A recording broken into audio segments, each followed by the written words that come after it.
Hello dear children, नमस्कार। How are you? God bless you my son. आइए, आपको हम आज कॉम्प्लेक्स नंबर से रूबरू कराते हैं और इस टॉपिक को हम पढ़ाएंगे। और ये टॉपिक तो लोग बताते हैं कि बहुत कॉम्प्लेक्स है, बहुत ही टफ है, लेकिन इसको हम मेड टू इजी बनाएंगे। और आइए देखिए इसमें क्या क्या आपको पढ़ना है जेई मेंस और एडवांस में। टॉपिक में यह है एल्जेब्रिक ऑपरेशन, आप कॉम्प्लेक्स नंबर पढ़ना है, कंजुगेट पढ़ना है, मॉडुलस एंड आर्गुमेंट, एम्पलीट्यूड, आप कॉम्प्लेक्स नंबर ये सब बताएंगे। आपको बताना है square root, cube root of unity, nth root of unity, De Moivre's theorem, rotational theorem and geometry, जिसमें से ये आपका इंपॉर्टेंट है, आपका ये इंपॉर्टेंट है, आपका ये इंपॉर्टेंट है और ज्योमेट्री इंपॉर्टेंट और ये इंपॉर्टेंट है। फिलहाल सब टॉपिक इंपॉर्टेंट है, सब पढ़ने हैं।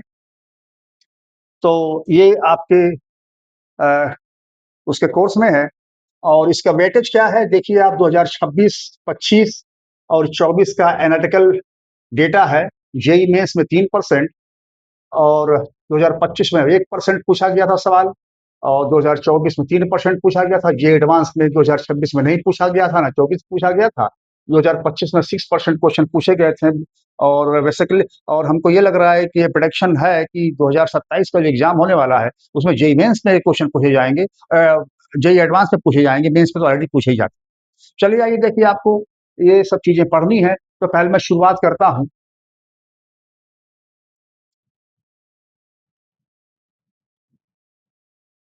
हम जो पहले के ऑर्थोडॉक्स हिस्ट्री है उसके बारे में नहीं जाएंगे, और हम जो काम की चीज़ है वही बताएंगे। हमको हिस्ट्री नहीं पढ़ाना है, क्योंकि हिस्ट्री में पिछली मतलब ये समझिए कि 1657 से इस पर जद्दोजहद चालू हुआ, और 1877 में जाके इसको कॉम्प्लेक्स नंबर को एक रूप दिया गया, जिसमें यूलर और गॉस ने मिलकर इसको नंबर दिया, कॉम्प्लेक्स नंबर। और इमेजिनरी नंबर के बारे में 1677 में इसका वो क्या कहते हैं, इसकी खोज की गई, एक तरह से मानिए। लेकिन उस हिस्ट्री में हमको नहीं आना, क्योंकि वो 2000 ऑर्थोडॉक्स हिस्ट्री उससे हमसे मतलब नहीं है। काम की चीज आइए देखिए। आप यहाँ पे देखिए, कंसिडर करिए एक्स स्क्वायर प्लस 1 = 0, है ना। तो आपको एक्स स्क्वायर -1 आ गया। इसके दो रूट मिलेंगे, लेकिन वो रूट थोड़ा सा इस टाइप से रहेंगे, -1 के रूप में रहेंगे। तो इसको लियोनहार्ड यूलर ने इसको क्या नाम दिया कि दिस इज आई, और इसी को बोलते हैं इमेजिनरी। इसको एक काल्पनिक नंबर दिया इन्होंने कि ये नंबर होते हैं, लेकिन इसमें कल्पना किए गए कि किया गया कि ये नंबर ऑलरेडी होते हैं, और इसमें इसको हम आई से रिप्रेजेंट करते हैं। ये ग्रीक वर्ड है, ग्रीक लेटर है, और इसको बोलते हैं आयोटा। तो मतलब क्या हुआ कि एक्स की वैल्यू 2 to i, है ना, प्लस माइनस, इसको आई भी लिख सकते हैं, वेयर i = √-1,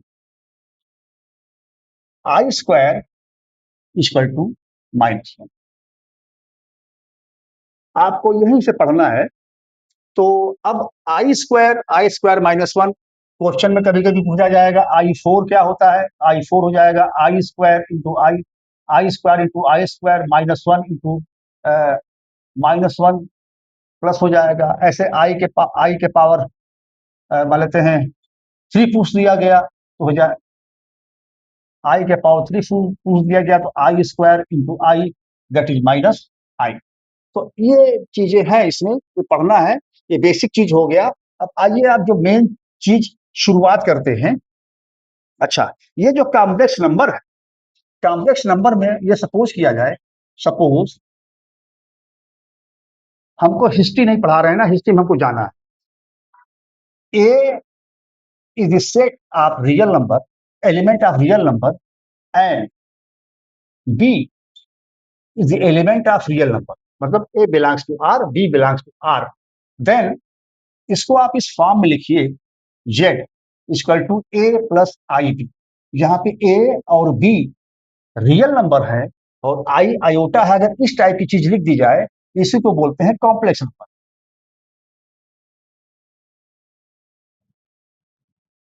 और इसको जो है, जैसे कार्टेशियन प्लेन होता है ट्रिग्नोमेट्री में, कोऑर्डिनेट ज्योमेट्री में, वैसे एक प्लेन होता है जिसको हम बोलेंगे ये रियल रियल एक्स एक्सिस, और इसको बोलेंगे इमेजिनरी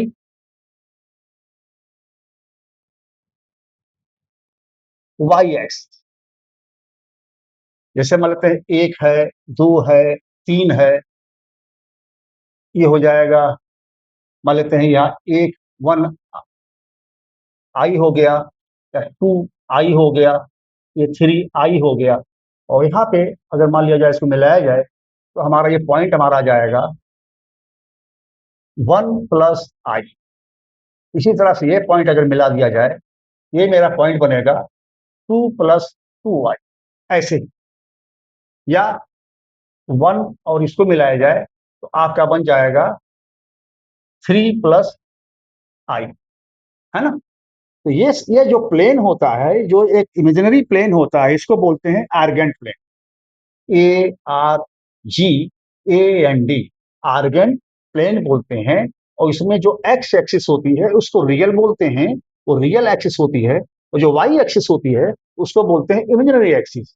आप इसको 3 प्लस आई इसको आप 3 into 1 भी लिख सकते हो, लेकिन जब इसको कॉम्प्लेक्स नंबर में हम एक्सप्रेस करेंगे तो 3 प्लस आई के रूप में एक्सप्रेस करेंगे। तो ये रहा, ये सब ये छोटी सी चीज हो गई। अब आइए और चीज देखिए आप। तो कॉम्प्लेक्स नंबर को हम जेड से रिप्रेजेंट करते हैं, और ए प्लस आई डी, या मान लेते हैं अगर आर्गेंट प्लेन में डिस्कस करते हैं तो एक्स प्लस आई वाई, ये चीज हो। अब आइए आप,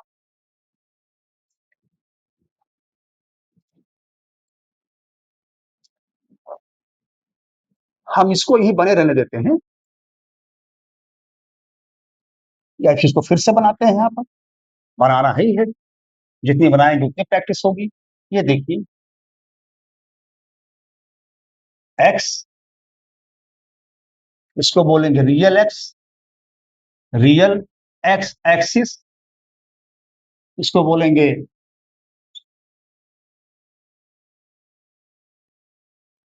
इमेजिनरी वाई एक्सिस। अब ये पॉइंट वर्जिन है, इसको वर्जिन मानते हैं। अब यहां से मान लेते हैं यहाँ पे कोई पॉइंट हमारा है x plus i into y, that is, आप इसको एक्स और वाई भी लिख सकते हैं। इसको आप ज्वाइन कराओ, ये आपका एक्स है, ये आपका वाई है ना। तो ये डिस्टेंस जो होता है, और मान लो ये कि रियल एक्स से ये जो लाइन हमारा पी है, ये क्यू है, ये थीटा एंगल बना रहा है। तो मैं लिखूंगा कि ये जो डिस्टेंस ओ से पी है, distance from O to P, इसको बोलते हैं, इसको बोलते हैं मॉडुलस। मॉडुलस को मैग्नीट्यूड भी कहते हैं। ये आपका आ जाएगा, मॉडुलस निकालेंगे तो x square plus y square, ये होता है। कहने का मतलब ये आएगा कैसे, अगर आप कोऑर्डिनेट ज्योमेट्री के पॉइंट ऑफ व्यू से देखेंगे, इसका कोऑर्डिनेट 0 और 0 होता है, इसका एक्स वाई है। और डिस्टेंस फार्मूले से अगर आप निकालेंगे तो ओपी इक्वल टू हमारा आ जाएगा एक्स माइनस 0 का whole square plus y minus 0 का होल स्क्वायर, मतलब रियल पार्ट और इमेजिनरी पार्ट। ये आपका आ जाएगा x square plus y square. ये डिस्टेंस फ्रॉम ओरिजिन, इसको क्या बोलते हैं, मॉडुलस। अच्छा, तो ये हो गया आपका मॉडुलस। अब ये जो थीटा एंगल बना रहा है, ये एंगल एंटी क्लॉकवाइज डायरेक्शन में है, ये एंटी क्लॉकवाइज डायरेक्शन में है। तो tan थीटा आप निकालेंगे, tan theta equal to x y by x, y by x, theta equal to tan inverse y by x. इसको बोलते हैं आर्गुमेंट, इसको बोलते हैं आर्गुमेंट इन आर्गेंट प्लेन। ये मत भूलिएगा, ये कार्टेशियन कोऑर्डिनेट कार्टेशियन प्लेन नहीं है, ये आर्गेंट प्लेन है। Theta equal to tan inverse y by x. और ये क्या हो गया, ये z है कोई complex number, let z equal to x plus I y, complex number where where x and y is real. तो उसका मॉडुलस हम ऐसे ही सिंबल बना के लिखेंगे। तो आपका ये tan theta equal to y by x ये आ गया, ये आपको ये हो गया आपका मॉडुलस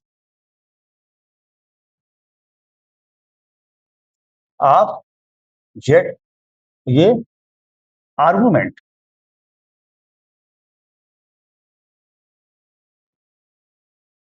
आर्गुमेंट ऑफ z, ये रहा।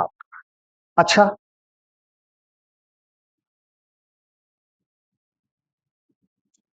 अब एक चीज और देखिए यहां पर, पोलर फॉर्म इंपॉर्टेंट है। मान लिया जाए कि ये दूरी हमारी r है, o से p की दूरी r है। Let r equal OP equal to r, this is magnitude, this is magnitude, यही। तो अब यहां पे अगर cos थीटा निकालेंगे, cos थीटा आपका जो आ जाएगा x by r, this implies x equal to r cos theta, और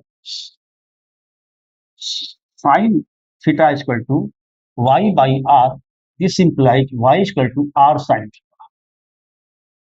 तो then z equal to r, मैंने कॉमन ले लिया, अंदर आ जाएगा cos थीटा, अगर इसमें हम पुट करेंगे तो i sign theta. This is polar form, ये है पोलर फॉर्म। इसको हम इस टाइप से भी लिखते हैं, e के पावर e के e के पावर r, r है i और थीटा, e के पावर i थीटा, इसको बोलते हैं यूलर फॉर्म। अच्छा, अब यहाँ पे एक चीज देखिएगा, अगर मान लिया जाए ये आपका मॉडुलस है, ये आपका आर्गुमेंट है, ये मॉडुलस ये आर्गुमेंट, जेड की वैल्यू है आई। अब यहाँ पे अगर मान लेते हैं यूलर आइडेंटिटी इंपॉर्टेंट है। देखिए, अगर मान लिया जाए theta equal to pi, theta equal to pi मान लिया जाए, तो Z equal to R E के पावर आई,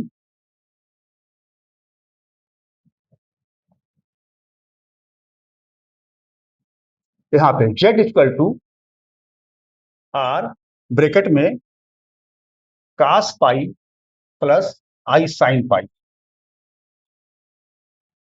आर ये हो जाएगा 1, ये हो जाएगा 0, है ना, -1। इसको आप लिखोगे कैसे, इसको आप लिखोगे कैसे,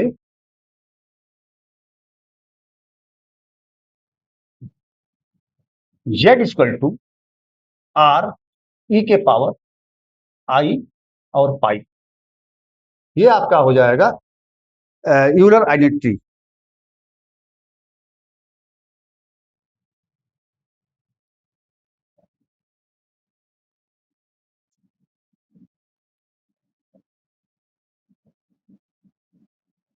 फिर से देखिए, आपको आप ये आपको मालूम है r cos theta plus I sine theta, this equal to R E के पावर आई थीटा। अब यहां पर पाई की वैल्यू आप थीटा की जगह पर रखिए, तो cos पाई आ जाएगा plus I sine pi, this equal to R E के power pi, this and this cancel out, cos pi equal to -1, ये आपका 0 हो जाएगा ई आई पाई, ई के power i pi equal to हो जाएगा -1, ये आपका इसको बोलते हैं यूलर आइडेंटिटी। अब ये चीज तो हो गई, मॉडुलस के बारे में हो गया। अब आप आर्गुमेंट के बारे में डिस्कस करेंगे। अच्छा, ये चीज जो ई के पावर आई थीटा, ये आप सोचेंगे आया कहाँ से, इसको हम आपको बता देते हैं कहाँ से आया।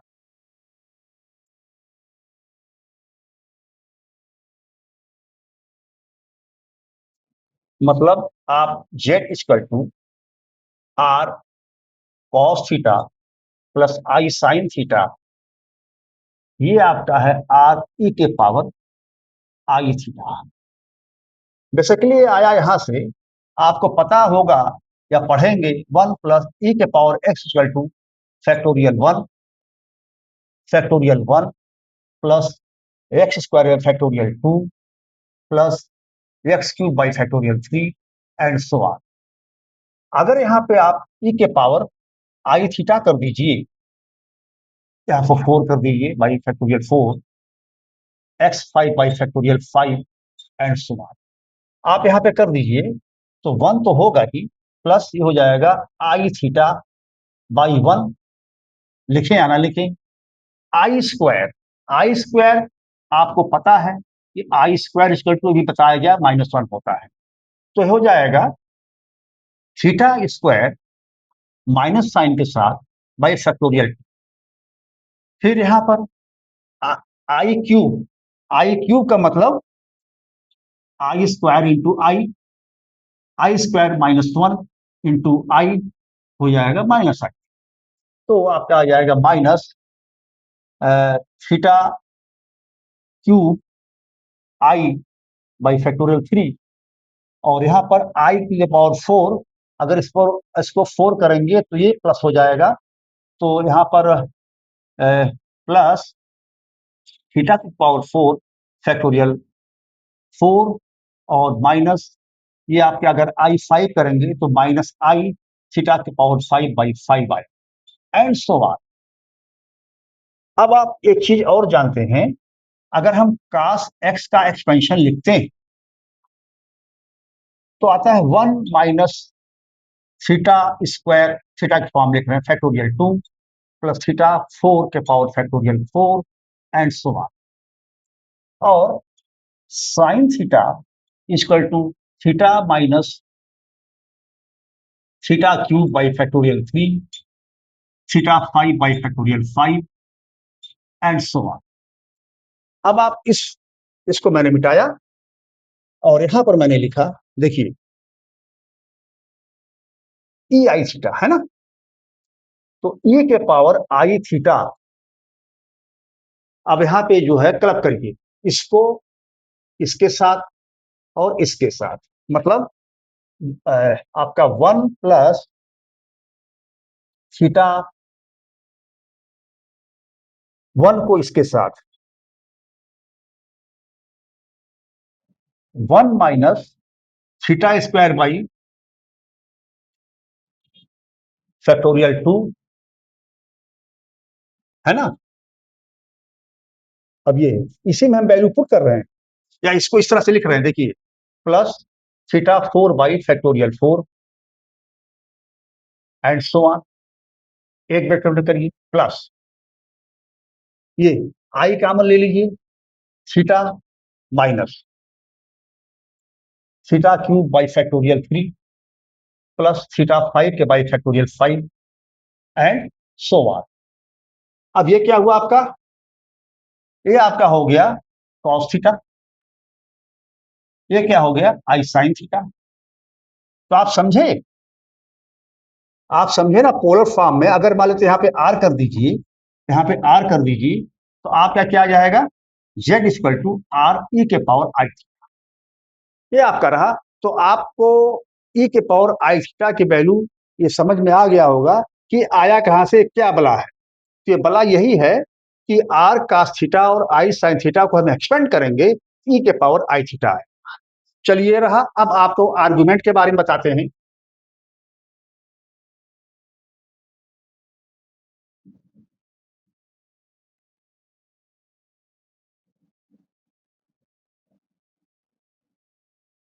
अभी हमने बताया आर्गुमेंट के बारे में आपको हल्का सा, अब जैसे ये मान लेते हैं आपका ये रियल है, रियल एक्स एक्सिस है, ये आपका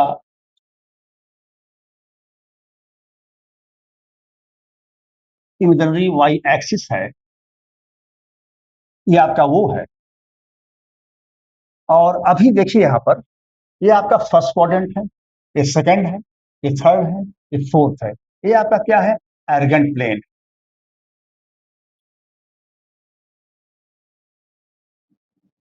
ये आपका अर्गेंट प्लेन है। अब आप देखिए यहाँ पर आपको आर्गुमेंट के बारे में बता रहे हैं, इंपॉर्टेंट है ये। अब जैसे ये देखिए यहाँ पर ये थीटा आया, ये फर्स्ट क्वाड्रेंट में ये मान लिया जाए ये पॉइंट पी है, एक्स प्लस आई वाई, मतलब इसको अगर कार्टेशियन में लिखेंगे तो एक्स वाई आ जाएगा। यहां से मिला दीजिए, इसको मिला दीजिए, आपका एक्स हो गया, ये आपका वाई हो गया। तो फर्स्ट क्वाड्रेंट की बात कर रहे हैं, फर्स्ट फर्स्ट क्वाड्रेंट।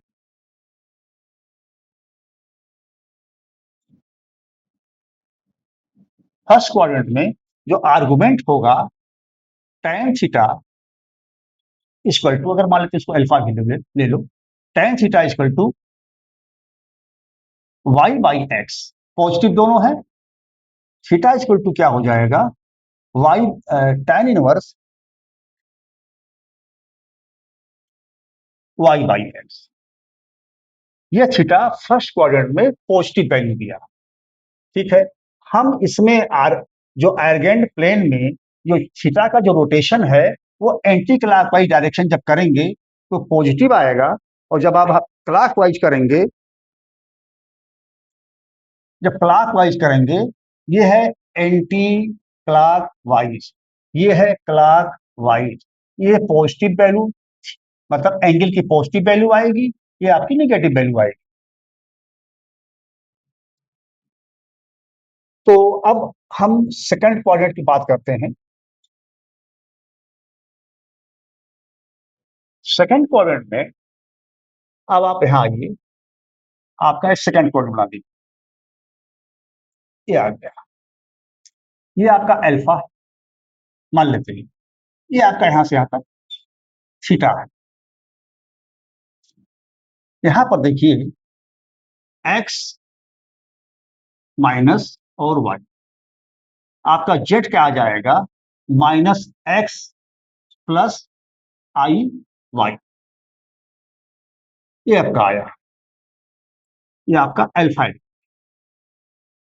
अब आप यहाँ पे देखेंगे, आप यहाँ पे देखेंगे अल्फा की वैल्यू आप फाइंड करिए, तो अल्फा tan अल्फा इसका टू क्या आ जाएगा?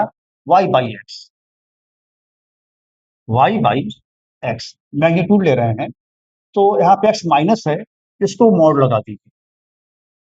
अच्छा, तो अल्फा की वैल्यू आपकी क्या आ जाएगी? tan inverse y by modulus x. अच्छा, अभी आपकी पूरी एंगल क्या है? ये वाले एंगल चाह रहे हैं ना, ये एंगल थीटा इक्वल टू क्या आ जाएगा? 180 में से अल्फा माइनस कर दीजिए, मतलब पाई माइनस अल्फा, ये हो जाएगा pi minus tan inverse y by x mod के साथ। तो सेकंड क्वाड्रेंट में आपका ये वैल्यू आएगा। अब आप थर्ड क्वाड्रेंट में आ जाइए। अब एक चीज और यहां ध्यान देने वाली बात है कि जो आर्गुमेंट है इसकी जो प्रिंसिपल वैल्यू होती है, P R I M C I P A L, principal, principal जो वैल्यू होती है ये माइनस पाई और पाई के बीच में होती है। मतलब एक रोटेशन यहां से यहां तक यहां करेंगे, दूसरा रोटेशन हम यहां से करेंगे, मतलब इस टाइप से। ये देखिए, मान लिया जाए कि वो पॉइंट है, ये रोटेशन ये करेंगे एंटी क्लॉकवाइज, और दूसरा रोटेशन करेंगे क्लॉकवाइज, है ना। इसलिए वैल्यू, मतलब यहां से पाई, फिर ये इधर से, तो आपका माइनस पाई से पाई के बीच में रहेगा। अब ये तो हो गया आपका सेकंड कोऑर्डिनेट। थर्ड कोऑर्डिनेट में आप आइए।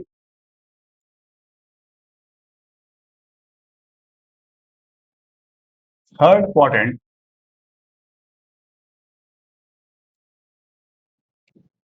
थर्ड क्वाड्रेंट में आप आएंगे।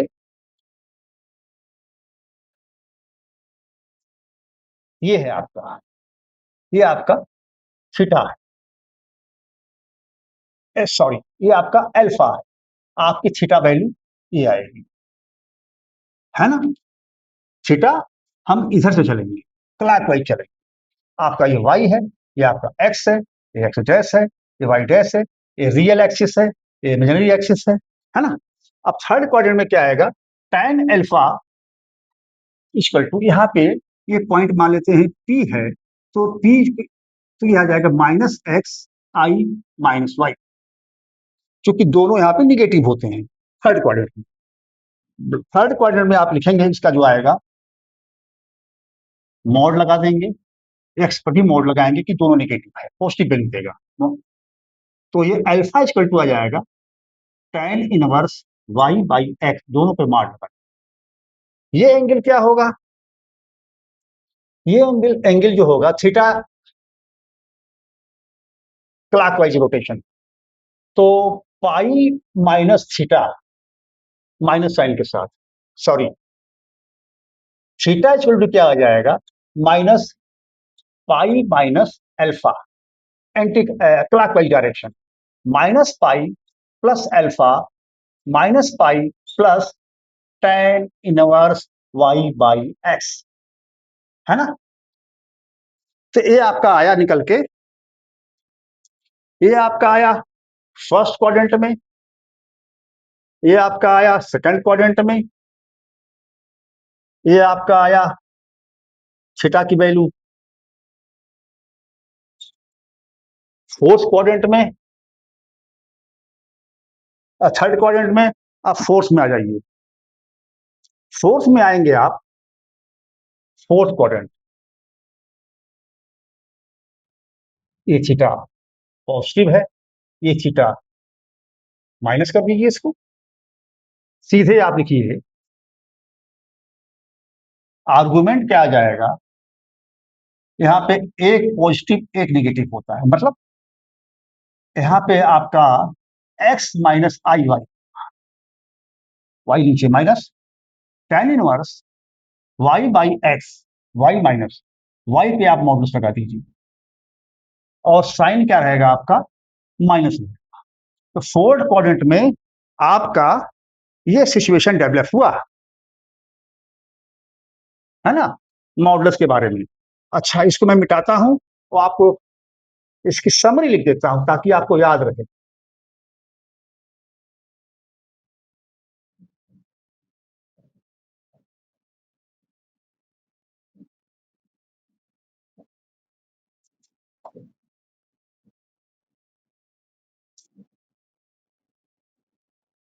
देखिए, ये है क्वाड्रेंट,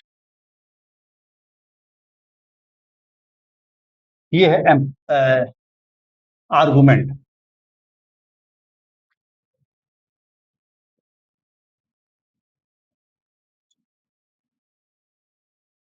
ये है आर्गुमेंट। फर्स्ट में आपका आएगा tan inverse y by x, theta equal. Second में आपका आएगा theta equal to pi minus tan inverse y by x, याद रखिएगा इसको। थर्ड में आपका आएगा theta equal to minus pi plus tan inverse, second में y माइनस एक्स का मॉड, थर्ड में y का मॉड नीचे x का मॉड, फोर्थ में थीटा इक्वल टू, मतलब आर्गुमेंट आपका क्या आएगा, माइनस tan इनवर्स y का मॉड बाई बाई एक्स। ये आप इसको याद रखिएगा, ये इंपॉर्टेंट पॉइंट्स है, इसको आप याद रखिएगा, है ना। अच्छा,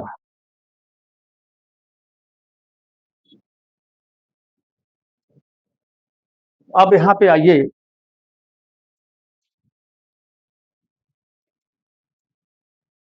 मॉडुलस की कुछ प्रॉपर्टीज मैं लिख रहा हूं, उसको ध्यान से देखिए, इसको मैं मिटा रहा हूं। यहीं पे भी नोट कर देते हैं, note the principal value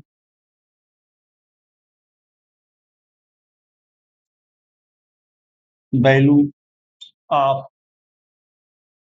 argument lies minus pi less than theta less than pi, इसके बीच में रहता है। नोट दिस पॉइंट, इंपॉर्टेंट है। अब आइए इसकी कुछ प्रॉपर्टी के बारे में बातें हैं।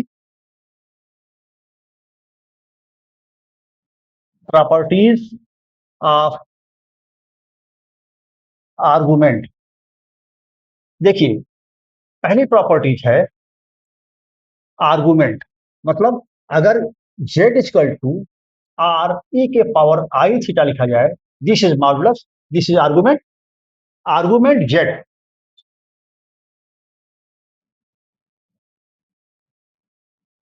देखिए ये प्रॉपर्टी है z1 z2 equal to argument z1 plus argument z2, है ना। इसका एक छोटा सा प्रूफ लीजिए।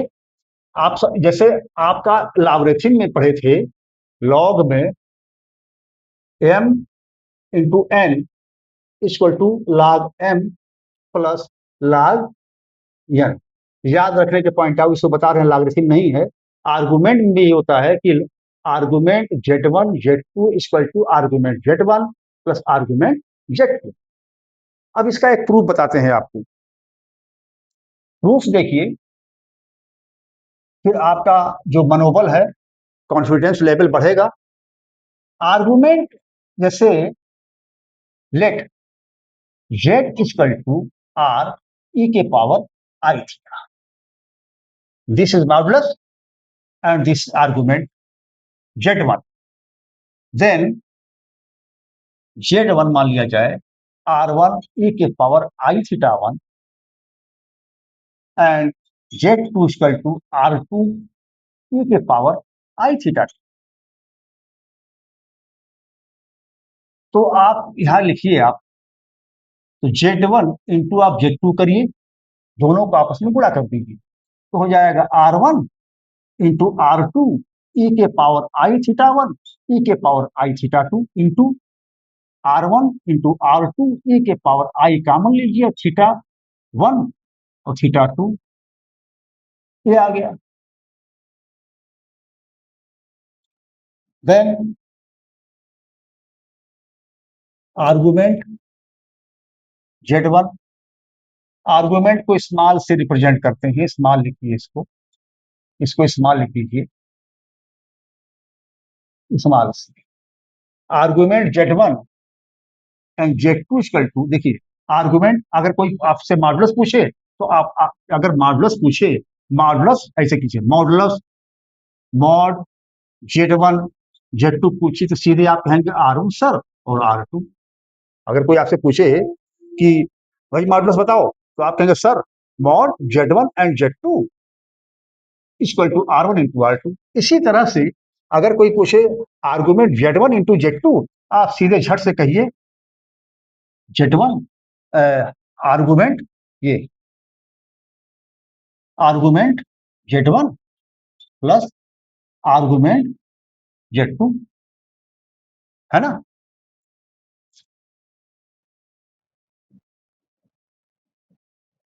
ठीक, आर्गुमेंट इसका z1 z2 का ये हो जाएगा थीटा 1 थीटा 2, मतलब ये क्या होगा, थीटा 1 और थीटा 2। तो थीटा 1 क्या है, थीटा 1 है आर्गुमेंट z1 का, और ये आर्गुमेंट z2 का। बस ये हो गया प्रूफ, हल्का सा प्रूफ है। और इसी तरह से दूसरी प्रॉपर्टी है, आप इसको कर सकते हैं z1 by z2 equal to argument z1 minus argument z. इसी तरह से प्रॉपर्टी आप कर सकते हैं। तीसरी प्रॉपर्टी ये है आर्गुमेंट जेड के power n, this is equal to n argument z. चौथा आर्गुमेंट जेड के पावर बार। अभी इसके बारे में हम थोड़ा स्किप कर गया था, ये हो जाएगा माइनस आर्गुमेंट जेड। अब यहाँ पे एक चीज हल्का सा देख लीजिए, छोटी सी चीज है। आप जैसे Z equal to x plus I y लिखते हैं, अगर इसमें माइनस साइन कर दिया जाए तो x plus x minus i Y हो जाएगा, इसके ऊपर लगा देंगे बार। तो ये होता है conjugate of complex number, conjugate of complex number Z. तो ये चीज मैंने लिख दी है, जेड बार का मतलब माइनस साइन आ जाएगा, है ना। अगर इसको ये प्रॉपर्टी करनी है बहुत आसान है, जेड का मतलब आर ई के पावर आई थीटा, जेड बार कर देंगे आर ई के पावर माइनस आई थीटा हो जाएगा, बस ये है। This implies Z equal to R E के power I theta, this implies Z equal to R E के पावर माइनस आई थीटा। ये कुछ प्रॉपर्टीज इसकी है, इसको आप याद रखेंगे।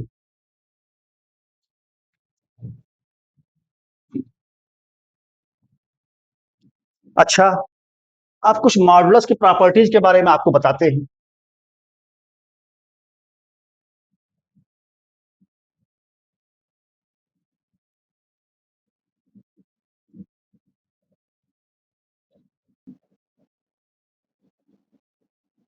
अब प्रॉपर्टीज ऑफ मॉडुलस के बारे में आइए देखिए। ये कुछ प्रॉपर्टीज मॉडुलस की लिखी गई है, जेड और जेड बार। जेड का मतलब एक्स प्लस आई वाई, जेड बार का मतलब x minus i y, this is conjugate of this. ये प्रॉपर्टी है, इंपॉर्टेंट है। अगर Z1 Z2 को मल्टीप्लाई करके एक मॉडल में रखा जाए तो इसको अलग अलग कर सकते हैं, और अगर n टाइम्स है तो आपको ऐसे से अलग कर देना है। Z और Z के ऊपर बार, फिर एक बार और, मतलब Z का कंजुगेट क्या हो जाएगा, x प्लस आई वाई आ जाएगा। Z equal to z bar. अब यहाँ पे एक चीज देखिएगा, x plus I y, this is real part and this is imaginary part. अगर मान लिया जाए y इक्वल टू जीरो कर दिया जाए तो z इक्वल टू आपका आ जाएगा x। इसको बोलते हैं प्योरली रियल। प्योरली मतलब पूर्ण रूप से रियल है।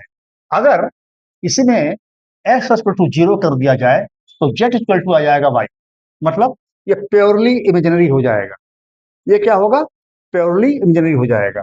अच्छा, यहाँ पे आप आज लिखा हुआ है z इक्वल टू जेड के बार, z इक्वल टू जेड बार, मतलब अब इसका देखिए सब प्रूफ तो नहीं, लेकिन ये आप समझ रहे हो कि थोड़ा सा आपको कंट्राडिक्शन लग रहा होगा कि जेड इक्वल टू जेड बार कैसे हो गया और प्योरली रियल कैसे आएगा।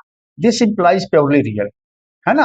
अब यहाँ पे मान लेते हैं कि जेड इक्वल टू आपका है एक्स प्लस आई वाई, और z bar equal to x minus i y. अब दोनों को इक्वेट करिए, z equal to z bar x plus I y equal to x minus i y, है ना।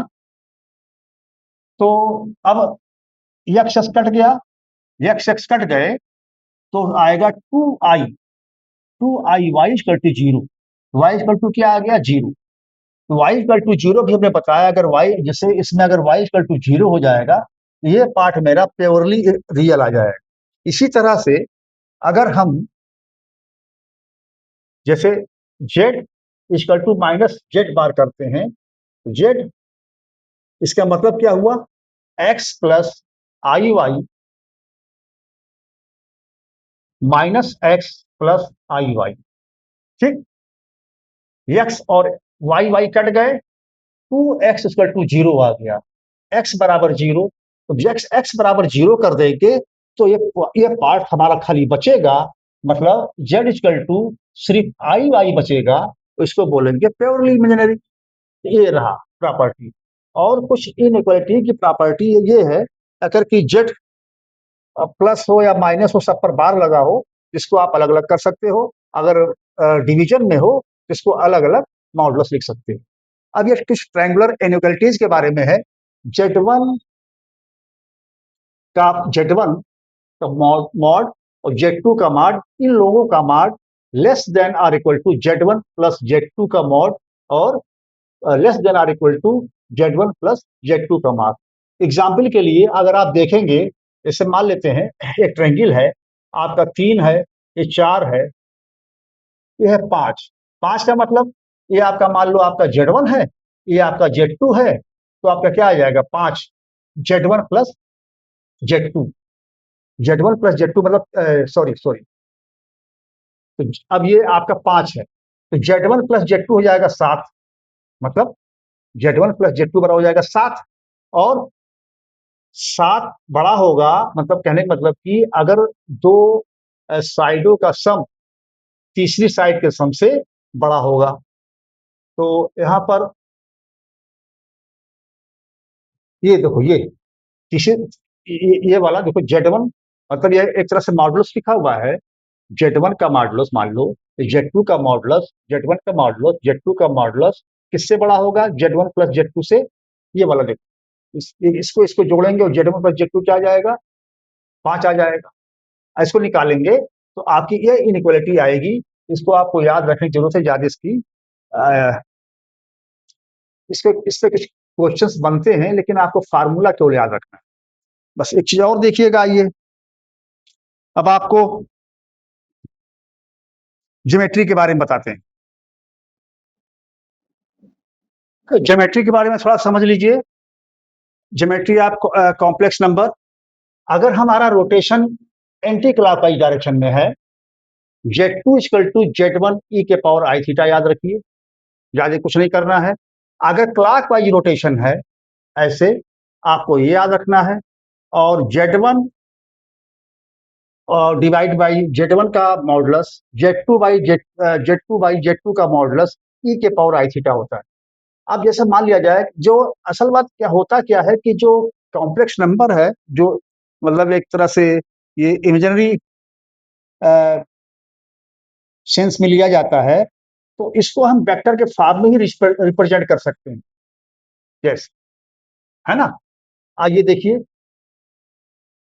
जैसे इसको मान लो ये फिक्स कोई पॉइंट है, ये पॉइंट आपका ए टू बी है, ये है ए टू सी। इसी पे देखिए z1 है ना, z1 बाई जेड का मॉडुलस, z2 का मॉडुलस।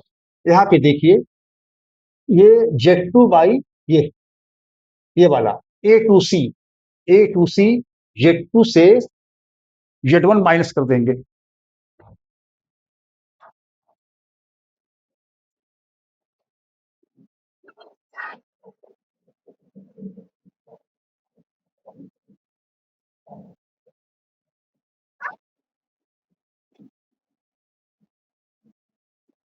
तो ये रहा आपका, लाइट चली गई थी, z2 minus Z naught, z2 minus Z not का modulus equal to z1 minus ये z1 माइनस जेड नॉट। जैसे वेक्टर में करते हैं, वेक्टर सी को वेक्टर मतलब पोजीशन वेक्टर बी को ए से माइनस करते हैं, तो ये हमारा z1 माइनस जेड जीरो का ये मॉडुलस ई के पावर आई थीटा। अगर मान लेते हैं कि इस टाइप से दिया हुआ है, Z four minus Z four minus Z three, ये जेड1 है, और जेड4 माइनस जेड3 का modulus equal to Z two minus Z one divided by Z two minus Z one का मॉडुलस ई के पावर आई थीटा। अब यहाँ पे देखिएगा, ये हम सर्किल बनाते हैं, सर्किल में ये हमारा डायमीटर है, और डायमीटर पे अगर ये डायमीटर आपका है, तो सर्किल का जो डायमीटर होता है, अगर मान लेते हैं ये पॉइंट हम सर्किल सर्किल पर कहीं लेते हैं, इसको हम क्या कहते हैं, जो डायमीटर के जो एंड पॉइंट्स हैं उसको ज्वाइन कराते हैं, तो 90 डिग्री बनता है। तो देखिए, आर्गुमेंट बीसी, ये आपका क्या बीसी कहाँ गया भाई, बीसी है, बीसी का आर्गुमेंट, ठीक है, माइनस बीसी का आर्गुमेंट माइनस एसी का आर्गुमेंट, ये प्लस पॉजिटिव के बराबर होगा जब हमारा रोटेशन एंटी क्लॉकवाइज होगा। अब बीसी, ये देखिए clockwise rotation, BC argument BC anti clockwise, ये क्लॉकवाइज रोटेशन है ना, बीसी बीसी माइनस एसी, तो argument BC minus AC minus pi by two, तो आर्गुमेंट जेड, ये आपका क्या है, आर्गुमेंट जेड है, ये fix point z minus z one minus argument z minus Z two, है ना, बीसी कहाँ गया, जेड माइनस बीसी बीसी, हाँ हाँ हाँ हाँ, z minus Z two z one, z two z one plus argument z minus Z two, argument z minus z one divided by this, इस form में आप लिख सकते हैं। ऐसे भी लिख सकते हैं z two minus z z not, z two minus Z not, मान लो ये फिक्स पॉइंट कोई है तो z one minus Z not, z one minus Z not का मॉडुलस ई के पावर आई थीटा, ये सब चीजें इसको याद रखिए। और थोड़ा सा और बता देते हैं, उसके बाद फिर आपको वो क्यूब रूट्स ऑफ यूनिटी है और क्या कहते हैं nth रूट ऑफ यूनिटी बताते हैं, उसके बाद फिर क्वेश्चन चालू करते हैं। ये इंपॉर्टेंट पॉइंट देखिए, पहले सर्किल पे आ जाइए। सर्किल पे ये जो पॉइंट होता है फिक्स पॉइंट है जिसको हम जेड नॉट से रिप्रेजेंट करते हैं, ये हो गया सेंटर, और ये पॉइंट इस सर्किल के सरकमफ्रेंस पर है जिसको जेड कहते हैं कॉम्प्लेक्स नंबर। अगर इसका मॉडुलस निकालेंगे, इसका जो रेडियस होता है वो आर होगा, और जो सर्किल का इक्वेशन जो लिखा जाता है z minus Z not mod equal to r, इस पर क्वेश्चन ज्यादा पूछे जाते हैं, इंपॉर्टेंट है। और इसका जो जनरल इक्वेशन होता है Z into Z bar plus A के bar Z plus A Z bar plus B equal to zero, जहां पे सेंटर हमारा क्या है, where center zero minus A और radius A square minus B. Condition अगर मान लेते हैं कि ये बड़ा है, ये बड़ा है जेड माइनस जेड बार, मतलब ये अगर सेंटर जेड और जेड बार मतलब सेंटर आपका जीरो जीरो, ये आपका दो और तीन है, तो आप डिफरेंस निकालेंगे तो क्या आएगा, तो आपका यहाँ पे ये कंडीशन आएगी कि अगर मान लेते हैं कि ये चीज जीरो से ये आर, अगर आर बड़ा हो तो ये पॉइंट इस पर लाइज करेगा, और ये पॉइंट अगर जेड माइनस जेड बार है, ये बड़ा है इससे, ये अगर ये बड़ा है इससे तो ये पॉइंट इस पर लाई करेगा, और ये कंडीशन है तो इसके अंदर कहीं पॉइंट लाई करेगा, तो ये चीजें हैं। अब इस पे कुछ और चीजें आपको बारे में बताते हैं, देखिए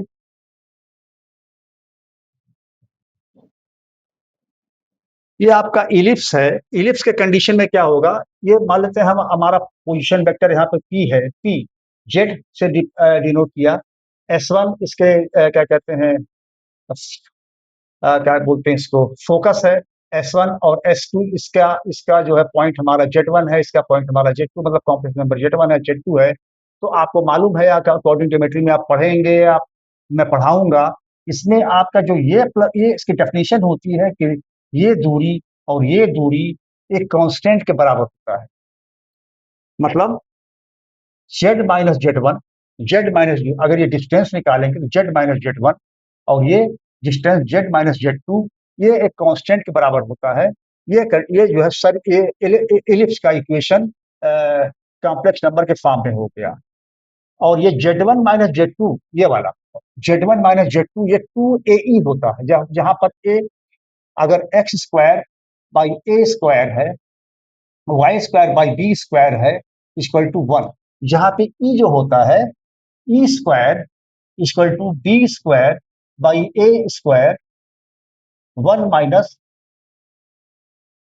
ऐसे B square by A square, और वन माइनस ई स्क्वायर, जहां पे ई को बोलते हैं एक्सेंट्रिसिटी। तो एक्सेंट्रिसिटी इसकी ये होती है, इसकी कोई जरूरत नहीं है, फिलहाल आपको इतनी जानकारी रखनी है। और ऐसे ही हाइपरबोला के केस में होता है, z minus z1 minus sign लगेगा, क्योंकि इसका इक्वेशन ऐसे आता है, बाद में पढ़ाया जाएगा आपको, y square a square minus b square equal to 1। तो z माइनस z1 का mod minus z minus z2 का मॉड इक्वल टू कांस्टेंट, ये चीजें हो गई। अब आपको क्यूब थोड़ा मॉडुलस के बारे में और जानकारी देंगे, और क्यूब रूट ऑफ यूनिटी और nth रूट ऑफ यूनिटी के बारे में बताएं।